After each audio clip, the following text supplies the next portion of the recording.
Well, hello, everybody, and welcome to Act 3 on CHLY 101.7 FM. I have a very interesting guest for us today. Chris Wilkinson is now doing some incredible coaching on our community, and we're going to find all about it today. So thanks for tuning in on to Act 3. Chris, welcome to the program. How are you, my friend? It seems to be, what, a year or more since I've seen you last? It is just over a year. It's wonderful to see you again. And you're the reason why my Monday is extra lit up today. Thank you. Oh my goodness, I'd be loving that. Thank you so very kindly. So why don't you share with our community, my friend, what's cooking? Because you're shifting gears a little bit. You were doing some incredible health stuff the last time we were talking. And where are we now? This sounds fantastic. Tell us about it. Well, honestly, it's been a progression of, I think, the pull that's been there all along, which I didn't realize until recently was where I was always supposed to be. As you know, I started off in fitness and personal training and kinesiology, working in a physiotherapy clinic, prescribing things to people. And then I moved into nutritional consulting and nutritional coaching, which you and I spoke about just about a year and a half ago. And that again was prescribing, but starting to get into better question asking. And of course, the last 15 years with Nurse Next Door and seniors care and leading a team of people. And it's all led to now getting into life results and fulfillment coaching, which has always been where I wanted to go. And I finally was able to put it into words and intention in the last 6 months. And here we are with Chris Wilkinson coaching. Well, you know, you and I shared an experience as well fairly recently. A couple of other people in town I know shared the same experience with Tony Robbins doing the ultimate challenge. I did not know you were on at the same time that I was taking the challenge, but talk about putting a fire in a person's belly. Was that part of the reason why you've taken this shift and expanded into the coaching? Yes, 100%. So really, my business partner has been so supportive in helping me move from working in the seniors care franchise, which is such a noble and wonderful place to be. But I've been there for 15 years. And, you know, there are times when other people will just do a better job at it because my energy wasn't there anymore. So it doesn't mean I don't love seniors. I do. It just means that running that business was something that I was ready to move on from. So for me, January and February this year were all about taking time, just reading, staying in my jammies till noon if I wanted to. Wonderful. Like looking after my two sons, who are both of them moving out of the house and at the end of the summer here. So I really wanted to honor that. And what came out of it, Kathy, was this ability to park a lot of the noise and busyness off to the side and start to listen a little bit more to that internal wisdom of saying, this is where you're going. And I feel that now better than I ever have. I think it's a skill. And so as I got into early March, I started feeling that pull of, okay, I'm ready to start doing something with more intention. And I got online, started investigating coaching, talked to a few coaches that I have met. I've even worked with a couple in my past related to me wanting to make some shifts. And this one school kept coming up. So I got on their website and looked up their program, and it started the next morning. No way. Is that a sign? Like, for those of us that allow ourselves to believe in signs, I took it as one. I sent them the money that afternoon. I was in class virtually the next morning on a Thursday. And so here we are 4.5 months later. I'm completed that first real meaty level of coaching, and I'll still go on and do more instruction with them over the coming months, but it's time to launch. It's time to go. And I've been practicing like crazy. So. Well, I'm really glad that you have, and I'm more delighted to know that this isn't just a thought that came to you and you sort of went into it half hot. It sounds to me like you took the time to figure out for yourself what made sense to you. And I think that that's a big element in the coaching process. So often I think that people don't really know why they're stuck or why things don't make sense anymore, and they just need a little push. Is that kind of what happened to you, as you found this necessity to have that push and propel you forward? Yeah, indeed. And whether it's a push from a conversation with somebody that we trust, or a pull when we're just quiet and listen to where we're feeling pulled, it was a bit more of that pull for me, I'll be honest. And, you know, it's that old quote about, you know, the level of thinking that got us into the problem isn't the level of thinking that can get us out of it. I believe that was Einstein that said that. So like it was requiring me to do a couple of things. Like I said, sit back and like literally have quiet each day and listen to where I was supposed to go, and have conversations with people that can sometimes see our blind spots for us. And, you know, they're blind spots for us because they're in areas where we just haven't learned or had a skill grow enough yet. So how can we expect to figure everything out when it's just a blind spot for us? So I had a couple blind spots that around coaching that people help sort of fill in the blanks for me. And you know, also that other quote, I believe it was Martin Luther King Jr., who said, you don't have to know the whole staircase, just take the first step. And I've learned now in the last couple of years, especially Kathy, something that you probably know well too, which is when you feel the pull, when you know something's right and you take the first step, what happens to the rest of the staircase? Yeah, it's a domino effect. Everything just rolls with the punches as exactly as it's supposed to. And I also know that for some people, they know that they want to make a change in their life, but I think you've made a really good point. You got silent with yourself for a few minutes to sort of let that, you know, by a few minutes, I'm being metaphorical, of course, right? You took the time to sort of figure out what is resonating with me. Why does this feel like it's, you know, not working? And now, okay, here we go. I'm being pulled, I'm being drawn to something. What was the first thing that made you feel the pull? It's been happening for years, quite honestly. When I started prescribing exercises and then became a personal trainer, again, I was giving people things to do, which is less impactful than if they come up with it themselves, but then shifted into that nutritional coaching, loved that piece. And really, I think, Kathy, all the way along, and I think you'll connect with this, it's been about helping people move along that same journey that I've been on the whole time. And I think whenever somebody's a coach or a supporter, you're a supporter of people, you love to help them climb up to that next level. We always absolutely. I love watching people rise above, but I'll be honest with you, like you mentioned a minute ago, there's things in my life, there are things in every single person's life where there's a blind spot, and we really benefit actually from having somebody uncover what that blind spot is so that we can make the change. You know, I was reading a book the other day called Aha. It's the name of the book, right? It's called Aha. And in the first few pages, I just started the book, but what it struck me, because I knew I was seeing you today and I thought you would find this interesting, is that it said that there were 45,000 self-help books on the rack. Everything about what it is that's negative about us that we need to fix, change, you know, become new and improved. Here we go. And I had a hard time stomaching that because I knew it was true. I probably own 20,000 of them myself, right? I can see it. Right? I mean, I think we all look at ourselves in the mirror and we say to ourselves, something doesn't feel right. It's got to be my fault. It's got to be me. And maybe that's true, and maybe it is, and maybe it's environmental, maybe it's situational. I mean, there's lots of things, but very often we need the help of a guide like yourself, Chris, to come back and say, okay, let's start here. Let's shift here. Let's propel there, rather than if I go to the store or I go to the library and I grab a book and suddenly my whole world is going to change.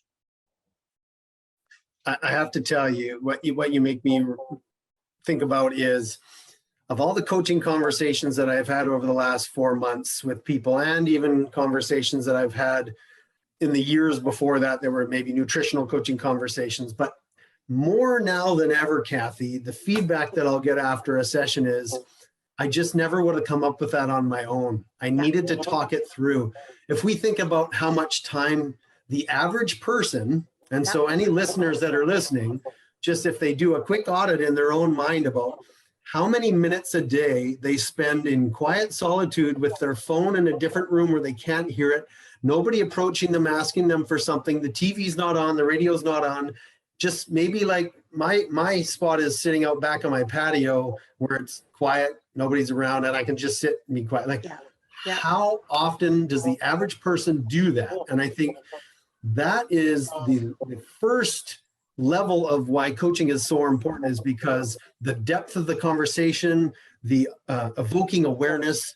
And I think it was Aristotle who said 2,500 years ago that the knowing thyself is the beginning of all wisdom, right? And it's in those quiet moments where we can really reflect. There's exercises we can do too, yes, but it's in those quiet moments of reflection where we really start to listen to our inner wisdom. Yeah, I agree. I think any of the major change mode points have come through complete silence. They've never, there's so many distractions. We all have so many distractions. And especially now, you know, with COVID being what was a huge distraction, I think that there were a number of people that sort of, and I don't know for sure, I wasn't one of them. I didn't fall into my framework because of the job that I have outside of doing the media side of things. But what I found was there was a lot of people with a few minutes on their hands, and they kept putting themselves to task. Well, I'll clean my closet. Well, I'll do this to the back room. Well, I'll put an addition on my house. I'll finally get that engine done that needs to be done. Like all kinds of task-driven pieces, right? But now that those tasks theoretically are done, we still end up having to sit with ourselves in silence. And that's hard to do. How uncomfortable is that for most, if not every person? I'll never sit here in a holier than thou attitude and say, I don't deal with the same, I won't say the word stuff that everybody else deals with. Yeah. But when we address it, when we become aware of it, when we actually think about why it's important to us. I loved what you said there a moment ago about plans and to-dos and shoulds, like Tony Robbins says, which you would have had a laugh at in January. Totally. I should do this, I should do that. And we end up shooting all over ourselves. Absolutely. Absolutely. And you know, there's a couple of things that came out for me through that program. I'm very, very delighted. I took it to the next level. I didn't just do the free one that was for 4 days. I, you know, invested in myself, and I did the proper courses. I know you did too. And even now, even though that was a few months ago, there's been some significant changes in my choices in life. And I know that when I move my body, when I move my spirit, when I move or shift the perception that I have in the moment, right, then that opens things up in another way. But I needed Tony. I needed a coach, right? So, and I think you obviously did too, or you wouldn't have been there either, right? But for coaching now, like how can we help address the issue of people are afraid to be coached? So that's a big question. There's a lot in there. Huge question. Yeah. One of my favorite phrases is that I'm not here to coach everyone. I would love to. I don't like the idea of anybody getting left behind. Even in the home care example, as a private home care, I don't like the idea of anybody getting left behind. No. The stark reality, though, is that everybody's ready at a different time. So I'm not looking for people to coach. I'm looking for people who are looking for me to coach them. Yes. So I'm looking for people who are looking, who are seeking, who want to grow. And there are seasons. We know Tony talks about seasons. There are seasons in our lives when it's a growth season.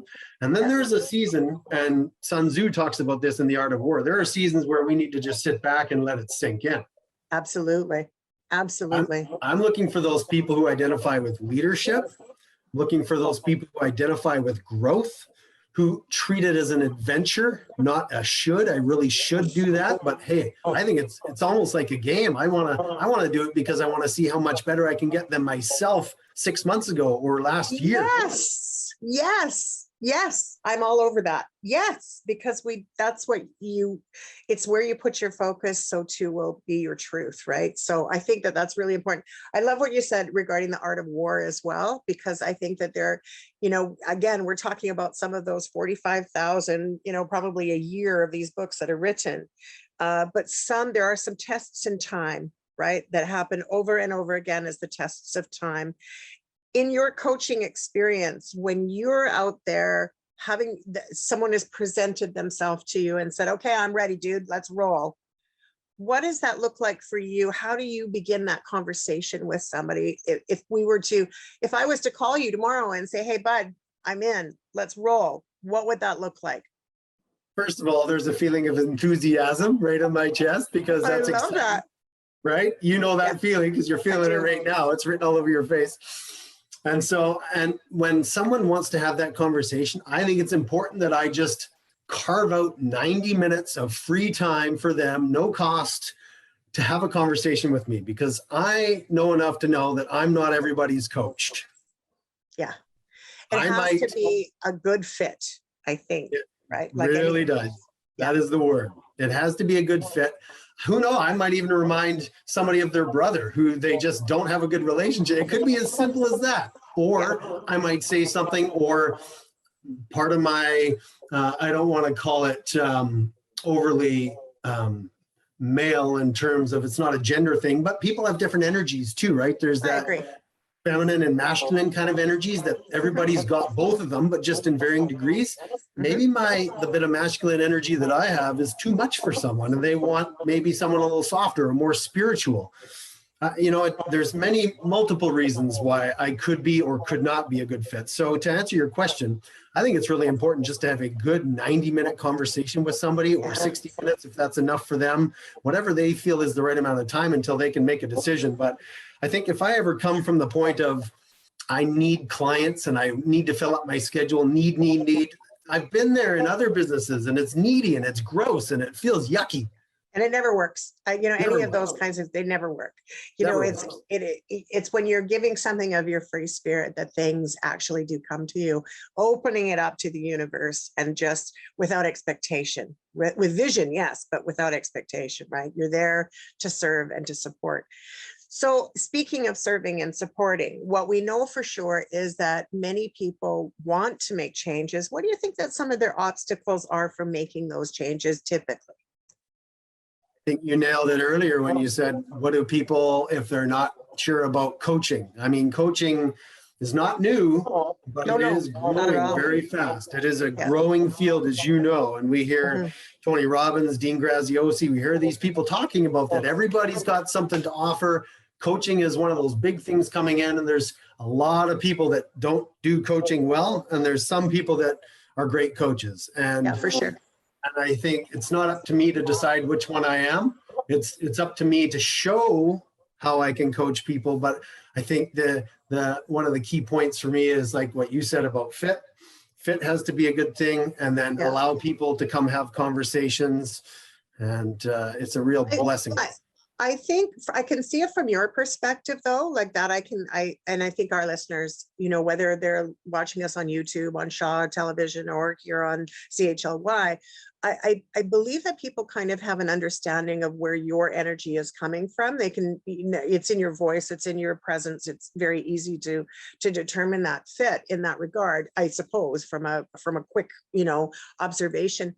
But I'm more curious about at this point, how people themselves, when they hold themselves accountable and say, I really need coaching, what are some of the things that happen for that person to get to the place, right? Sort of invite people to sort of have a good look at self-discovery and figure out what is it that I need? And is there a commonality that comes out for many of the people that come to you or other coaches?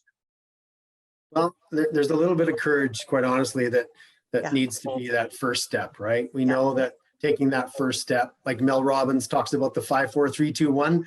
That within 5 seconds, our brain can talk us out of it with a good intention.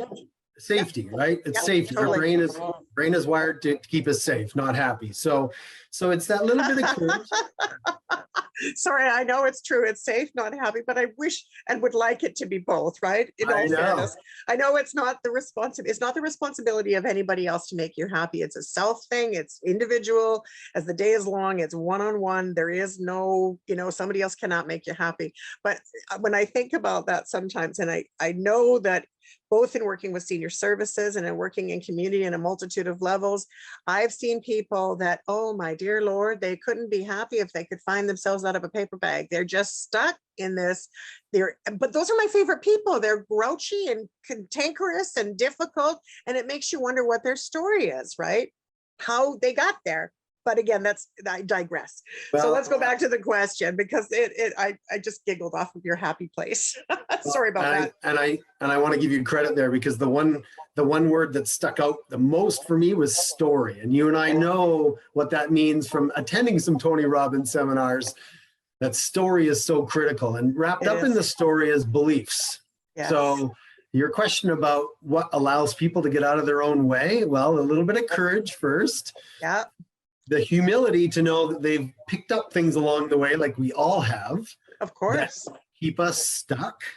Yeah. And the willingness to explore it in a conversation with someone they trust allows that to open up. And let me give you an example. So somebody that I've been coaching recently, we started having just conversations. We actually are friends on Facebook, and this person saw that I was coaching and saw that I'm offering 100 free sessions in 100 days, and said, yes, hey, can I take you up on a couple? I'm like, absolutely. I'd be more than honored. So we've had only 2 conversations so far. And in 2 conversations, she has made herself open to a relationship, met a guy, went on a date, feels incredibly hopeful about the future of this early budding relationship. Wow. She made herself open to a career shift, has had now a second interview with a company she's incredibly passionate about, waiting to hear within the next 6-7 days as to whether she got the job after her second interview. Who knows? But I think, and there's another example of another friend who he was not allowing himself the opportunity to get out of a career that he'd been in and well known for and an expert in, allowed himself the eyes to see that it was his own belief based on childhood things that were told to him that wasn't allowing him the freedom to explore other careers. And I mean, if there's ever a time to explore a different career, now's the time. The job market is crazy and awesome for anybody seeking. So he gave himself the permission through our conversations and realized that maybe I can go out and just have some interviews for the fun of it. Turns out he started his new job today. Oh, no way. And it's radically different than the one he'd been doing before, right? Not even the same industry. Not even the same industry. Isn't that incredible? So the gratitude people feel, I would imagine, in sitting down and having that conversation must be extraordinary. So, okay, so we go from a little bit of courage to a little bit about our beliefs to a little bit of what our truth really is, our visit to yesterday, today, and tomorrow to sort of analyze what all that looks like, results in the change of an entire trajectory by what? And 90 minutes. The beginning starts in 90 minutes. All right. Well, the beginning starts the moment they decide. So the moment that decision is made that they're open to it, something in their heart center opens up, allows the energy of the universe to show them different options. Yeah. I mean, we can make it less woo-woo, more objective to say the moment that they're open to seeing, we know that our brain always sees things that we're looking for, like that new car that we got that we thought nobody had. Like the color of the shirt that we thought was so unique, and then the first day we go downtown and somebody's wearing the same. Like the brain sees what it's looking for. So that's how powerful it is. Okay, so what we're going to do for this moment, just for this moment, is I'm going to take a station identification break, because what I really want people to do is go get a piece of paper and a pen, Chris, so that they can write down your information. They can source you out. They can find things out. So while you are going to get a piece of paper and a pen, thank you very much for tuning in. You're listening to Act 3 on CHLY 101.7 FM. I am delighted to be your host. I'm Kathy Holmes. And I also have one of my favorite people, Chris Wilkinson, and I met sometime like 2014, I want to say, somewhere in there. And there was an immediate connection to this person's soul. He is very good at what he does. He knows how kindness works in community. You need to reach out to this man. Incredible human. And so grab that piece of paper and a pen. And while you're doing that, I also want to talk about something that is incredible within our community coming up. And I really need your help. I need your help, because Shine 2022 is coming September the 17th. There's about 100 tickets or so left. We want to sell those tickets as soon as we can. We're trying to raise $100,000 $100,000 for mental health and addictions. And we know that our community is going to benefit from this particular fundraiser. It's going to be September the 17th. It's at the convention center. All you have to do is go to togetherweshine.ca. That is togetherweshine.ca, or type into your browser Shine 2022, and you are going to find out some more information, but please make sure you're there. I do have a table for exceptional people. If you want to be part of my table, do make sure you reach out, okay? Please do. All right, so I'm returning back to the program. Again, you have tuned into Actory on CHLY and my friend Chris Wilkinson. Chris Wilkinson Coaching. We're talking about some groovy stuff here. Are indeed. We are indeed. I know that for myself, and I'm going to throw myself under the train here for a little bit. I have felt myself that I have done a lot of really fabulously fun, wonderful things in community. And I feel a little bit lost right now. And I recognize that there's a lot of people in community that are feeling a little bit lost. There's a missing connection, I think, that we are just starting to get, back and see people again, back into the world.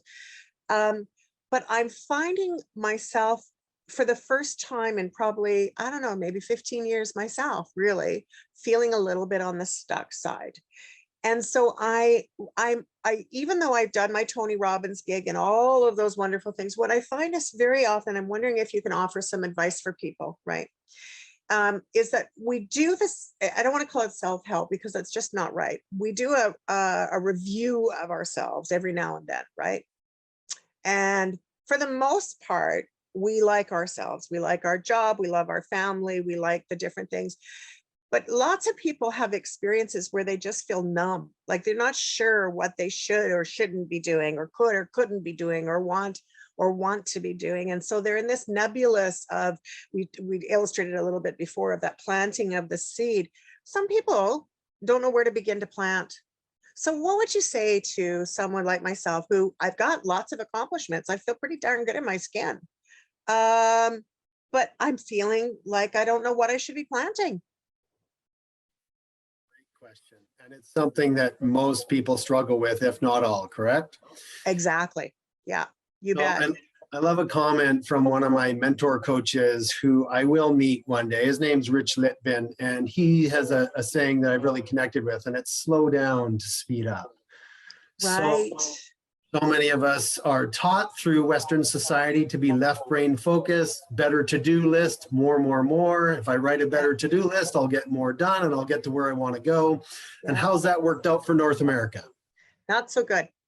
In reality, not so good. We could talk about all the health factors we want, mental health, pandemic aside.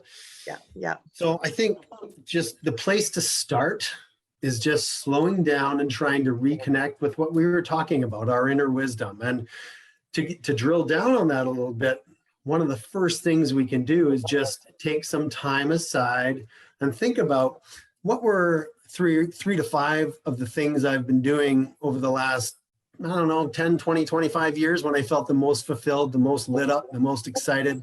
What was I doing? Yeah. And even that one question will light the way for a whole plethora of self-evaluation and thought around what was I doing, and maybe could that be the way forward. And one of my friends, I generally not crazy about the idea of coaching friends, because I want to have friends that don't feel like we're having professional. I totally understand. Yeah. But for sure. As long as there's clear boundaries, and I say to my friend, hey, listen, if you want me to coach you, we've got our coach and coachee hat on, and it doesn't impact our friendship, and then it's fine. But I think, one of the things is just like, what feels like it adds and what feels like it subtracts. Interesting. Yes. Yeah. I think that for many people, and I myself included, there's a lot of ads. There's lots of ads. And the detracting part, I think, for some of us at times can be the fact that we're trying to fill up our list too much, right? That there's, if you're this and this and this and this and this and this and this and this and this and this and this and this and this and this and this and this and this and this, then you're acceptable in whatever circle that you're running with. And if you are taking that breath and stepping back, well, you know, it's sort of, there was a fabulous Saturday Night Live sketch years ago that I'll never forget. It was one of my favorite sketches. And it was like, how many job you have? And it was pointing at the forehead. Oh, you only have 2 jobs, you lazy bugger. You know, oh, I have 14 jobs. I'm a cook, I'm a cleaner, I'm a this, I'm a that, I'm a this, I'm a this. And it was this reel off of all the different things that you do. Oh, only 14 jobs, you lazy person. I got 22 jobs, and right. And so I think that what happens is, in that desire to feel like you're, you know, fulfilling your best life, you have to be filled with a calendar that's ridiculous, because then you can't even sit back and go, oh, that porch you were talking about in your backyard, right? Just to sort of sit back and go, well, what is my voice actually saying? You can't hear yourself. You're drowning yourself out. It's a big problem. And it starts even with a lot of the societal discussion and marketing, and we won't go down a rabbit hole here, but more is better, right? The idea that more is better, and what's enough. And it ties into that. And I know we've talked about Brene Brown in the past. Yeah, I love Brene.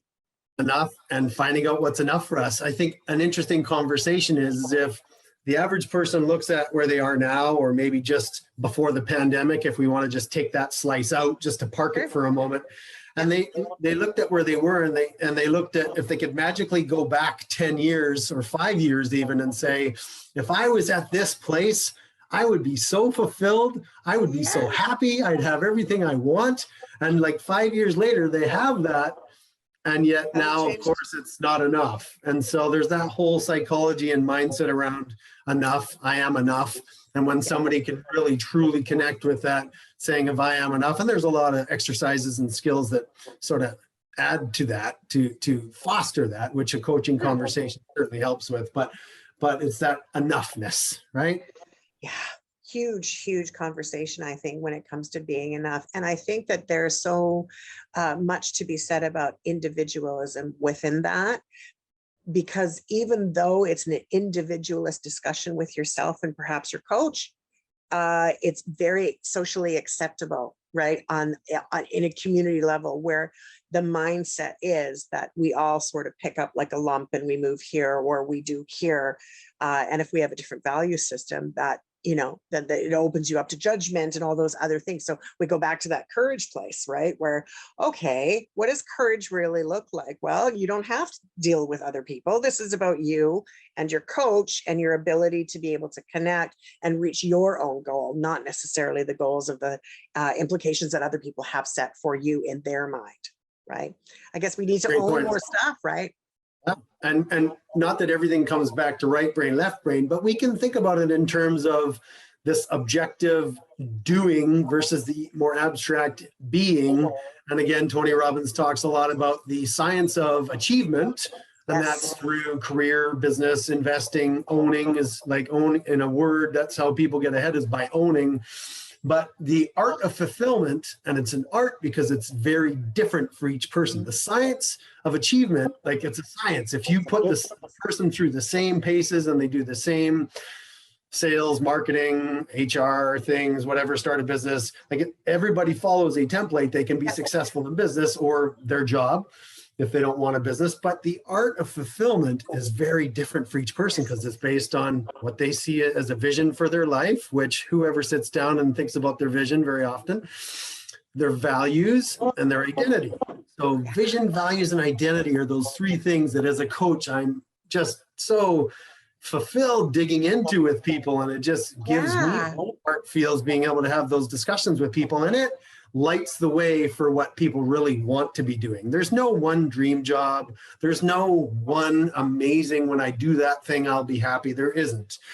However, there is a pull that everybody's inner wisdom knows is that thing that they really love doing. It could be helping people. It could be supporting children. It could be something big like that, that there's thousands of jobs within that sector, but it's something that lights them up. And so having those kinds of conversations, and again, connecting it back to vision, identity, and their values. When those three things are talked about and understood, Kathy, that lights the way for each and every person. Yeah, I agree with you, Chris. And I think that the values part is really important too, because I think that there's a different measurement within values, within community, within family, and as an individual. But I think that most of the people that are becoming self-aware, right? They're self-aware because they have that full circle of support within their lives, right? And when we're out of balance, it almost goes to some of the First Nations teachings in specific, where they're talking about, your physical body, your mental physiology, your spiritual physiology, and the way that we interact and giving back to community, and having that balance on their balance wheel is so very important, and all of us need that. And when one of them is out of sync, that's when things start to go into havoc. I'm seeing you nod your head, although our radio listeners cannot hear that. I love that you're nodding your head for what I'm saying, because it's true. When things are off balance, that's when that bucket feels a little insecure or a little lost or confused or what have you.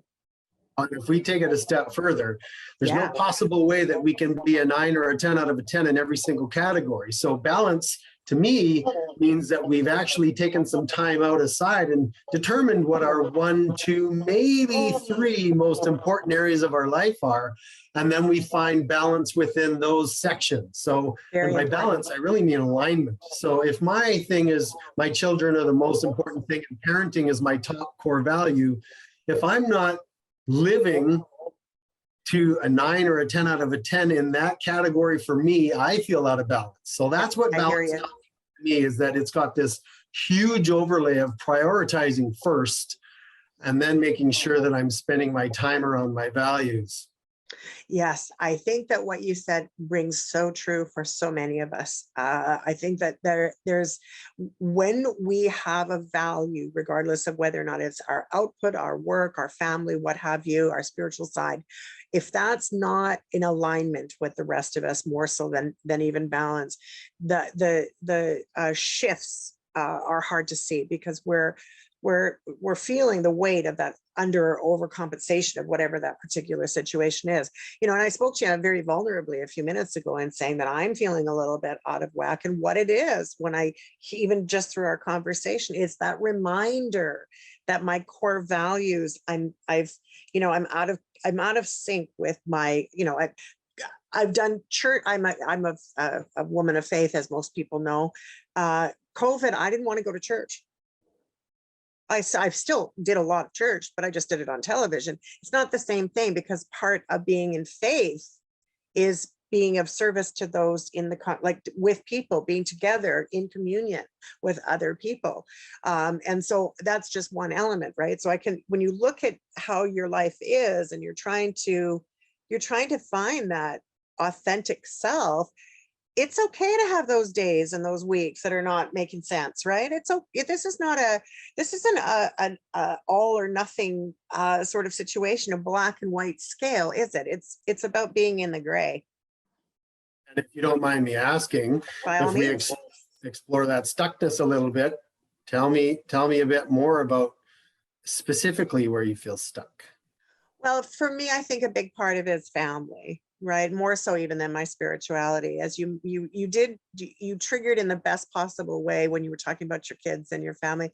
At one point earlier, at the latter part of last year, I thought very seriously about moving to Fort McMurray and being with my kids, because it's not easy to have 3 grandchildren so far away. I'm a hands-on parent. I was not a helicopter parent, but a hands-on parent, right? And so being far away from my family is difficult.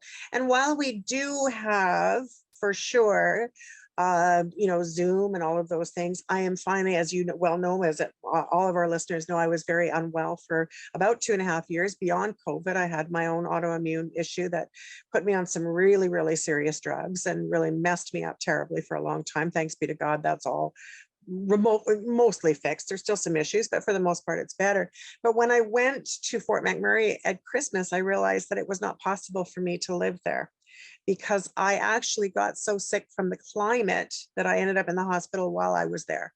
And so to sort of, there's a confusion about schematics. How can I still be really close with my family when I know I can't live in that part of the world, right?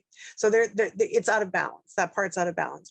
There's phone connections, it's not the same. There's, there's Zoom connection, it's not the same. There's nothing more wonderful than picking your grandchild up and squishing the crap out of them, right? Or squishing my son even, right? Who's 31, 32 years old, right? So it's like, dude. He still knows it's coming. He still knows it's coming. It's like, oh no, Duck, here she comes. She's not going to let me go, right? So I better get what I need right now because I'll be standing here for a while in this hug, right? So I'm feeling a lack of balance from the family side of things, and that affects my spirit, right? So that's where my gap is, for lack of better, is my blind spot.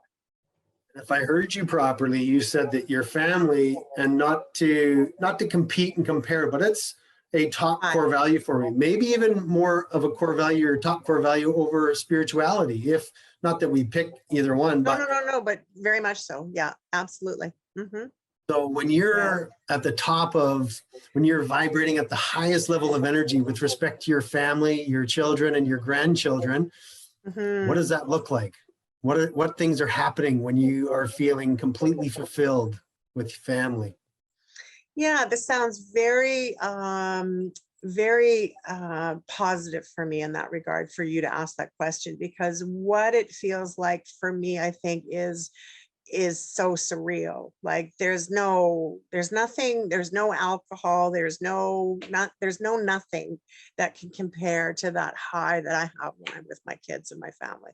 To watch them laugh, to listen to them laugh, to just see my kid glow. I am not like, there can't be more love that comes out of my body, because I couldn't produce anymore if I wanted to. Like there's that much of a sense of love and safety there. So I would have liked to have shifted my world to move there. I've explored it now twice, physically explored it twice.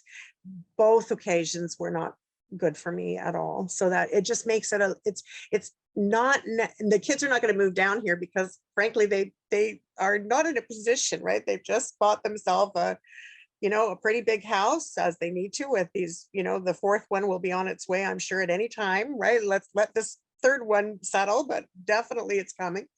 And so, that detachment, the only thing that I can do is be a helicopter parent and jump in a plane and go up and spend a weekend and then come back down, back and forth. And yes, that does fill up my cup, but it's always exciting to be there and it's always sad to leave, right?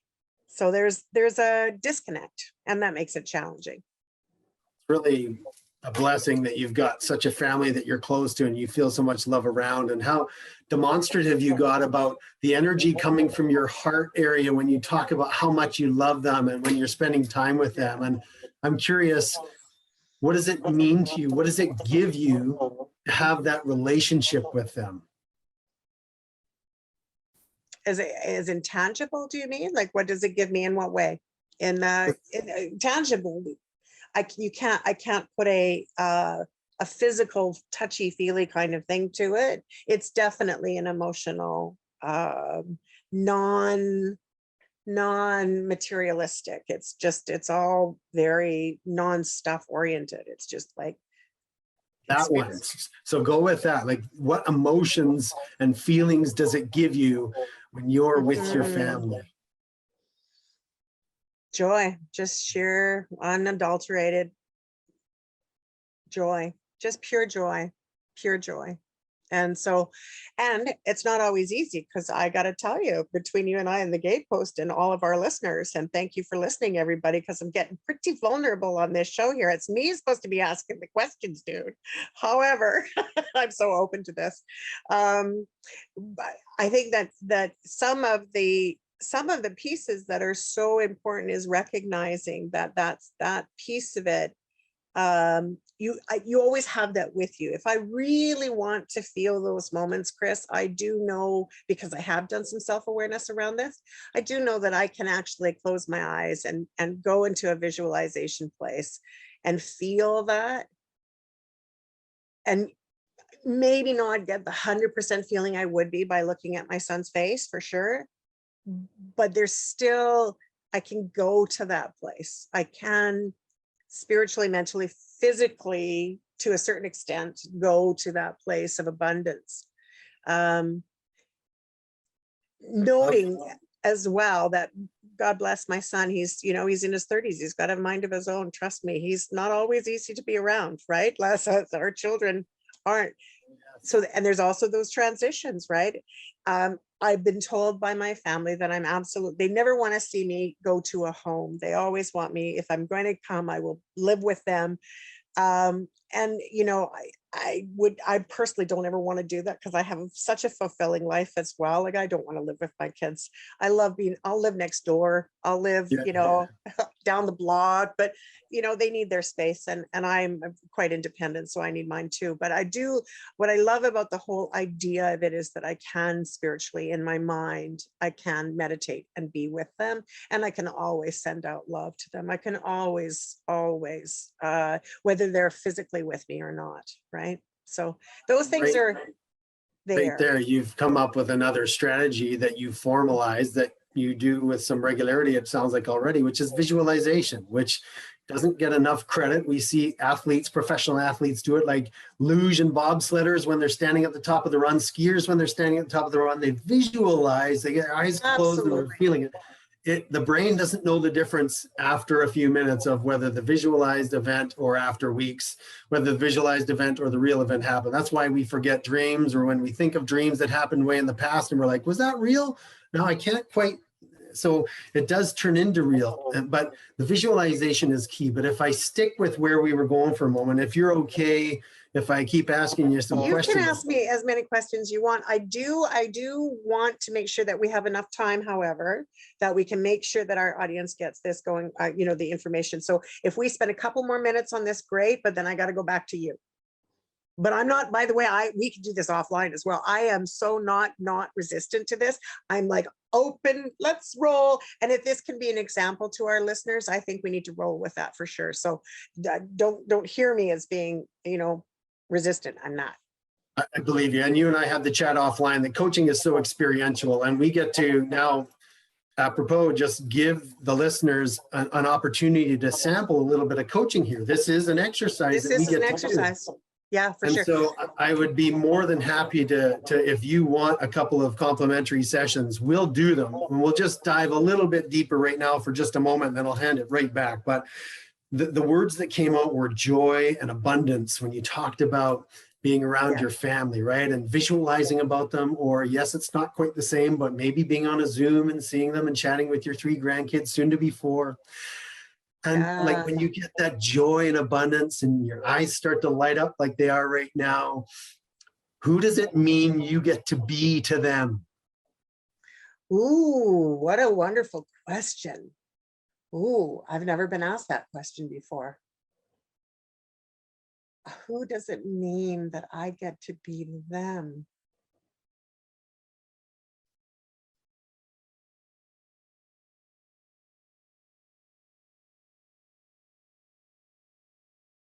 I don't know how to answer that question. Isn't that odd? I think I need to actually sit with that. That's a beautiful moment right there. If this were a coaching session, we could be quiet for 3 to 5 minutes, and that would totally be okay, because eventually something would jar loose. And not to give the answers, because the coach doesn't really do that, but for the context that we're in right now, you might, and I'm just going to give you something, you can take it however you want or where you want it, is like maybe it's something about being a parent or a grandparent. So when I say those 2 words, you being a parent or grandparent and being even more involved, what does it mean for you into who you're being? Well, I think that that's an easier question for me to answer. And I think it's the same answer probably for many parents, right? Is that as parents, they never give you a rule book. They never give you the description on how to be a mom or how to be a dad. So you're just running with the punches, and you know that some things work, and you also know that a lot of stuff didn't work, right? And so, and to be honest with yourself about that, being a grandparent means I could do a little bit of a do-over. Yes, it does. Right? It really does, doesn't it? I mean, it's sort of like, okay, well, these are the mistakes that I made. I would never begin to tell my son or his wife how to be a parent. That I would never do that, because it is experiential, and they have a different style than maybe I did at the time, and we all as parents want our kids to have more than we had when we were young, and so the chain goes along, right? But as a grandparent, I can spoil without having to deal with any of the ramifications. It's like love, love, love, love, love, bye. Exactly. Right? So there is something to be said about having that opportunity as a do-over without being a parental, but the good stuff. I don't have to be the disciplinarian. I don't have to worry about how things are going at home. I don't have to check on your homework every 15 seconds and make sure you're doing your chores and all the stuff that you have to. I don't have to be that mom. I can actually be enjoying these moments that perhaps I might have missed in being a parent. I love that word you said. Everything you said, we could wrap up with the term do-over. And there's not in terms of I made mistakes, not at all. That's not where we're going with it. But it allows us to play a parenting role or grandparenting role over again, where we get to be even better. Who does anything amazing the very first time with no practice? That's the point you're making. Exactly. I mean, my first marriage failed, so it was my first attempt. I'm willing to get back in the game and do it again. But, well, I understand what you're saying, though. I do, because same for me, right? My first and my second. I'm not so sure I'm willing to go for a third, but I'm glad that I had a good college try. I like to say that I was serial married for 24 years, 10 for the first and 14 for the first, pardon me, and 10 for the second. So, I'm good. But I do understand what you're saying. It's like the do-over, the practice. We don't have that luxury, unfortunately. The last thing I will say just before we take it away is, if this were a real coaching session, I would spend more time with you in that do-over space and what that term actually means, tie it into identity. So we're sort of pulling the curtain down here for a moment, but we would explore that identity piece with more depth. Maybe try an exercise or two around that, and also just give it room to breathe like a great bottle of wine. Yeah, absolutely. All right. So basically, offline, you and I are going to have another conversation. We'll just sort of set that up. I'm in. The other piece of it is that we are at the close of the show. I cannot believe that our hour has gone already. We did spend a good couple of minutes, like more than a couple, on unpacking. And if this is what coaching looks like, I do hope that our audience sees the value of it, because really it gives you an opportunity to see yourself in a different light than maybe you've ever seen yourself before. So 2 things, the rules. Number 1, tell everybody how they can reach you. And number 2, once you've done that, please, what would be your takeaway? What's your life lesson? You know how I always love to do that on my shows, right? So what if you could imbibe on our community something that really makes this all come together, what does that look like for you? Well, first of all, if someone wants to reach out to me, emailing me is the best way. chrisofcowichan@gmail.com is the one I look at the most. So CHRISOFCOWICHAN, chrisofcowichan@gmail.com. I'd be honored to receive any messages. And to answer your question, I think it comes back to something we talked about earlier in the show, whereas that beginning of more awareness is always where it begins. So if someone can, even Monday to Friday, commit to even 5 minutes of no phone, no other people, no electronics, no nothing on, just sitting in a comfortable spot that's quiet, preferably outside in nature, and just be alone with their thoughts. It's going to be uncomfortable at first. It is just a skill. It just takes practice. And as they can build up to 5, 10, 15 minutes of quietude every day, better quality ideas, better quality emotions, better quality awareness comes right from the first few sessions. I feel at peace already. I really do.